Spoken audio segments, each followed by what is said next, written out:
बौद्ध तिनचुली एरियातिर क्याफे खोज्दै गर्दा मैले भेटेँ मन्थी क्याफे। यो प्लेसमा गएर फुड ट्राई गर्नुभन्दा अगाडि पनि एम्बियन्सले नै इम्प्रेस गर्यो। कोजी एम्बियन्स, पिसफुल भाइब र राम्रो डेकोरले गर्दा भित्र छिर्ने बित्तिकै मन पर्यो। सफ्ट लाइटिङ र सुदिङ सेटअपले गर्दा साथीहरूसँग गफ गर्न वा आफ्नै मी टाइम एन्जोय गर्न पर्फेक्ट लाग्यो यो ठाउँ।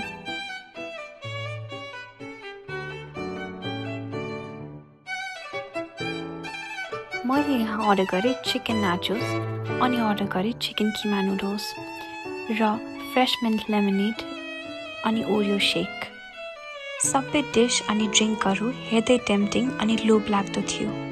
अहिले भिडियो एडिट गर्दै गर्दा यो खानेकुरा त मलाई फेरि गएर खाउँ जस्तो भइसक्यो। यो ठाउँमा मैले ट्राई गरेको हरेक डिस मलाई 10 on 10 नै लाग्यो।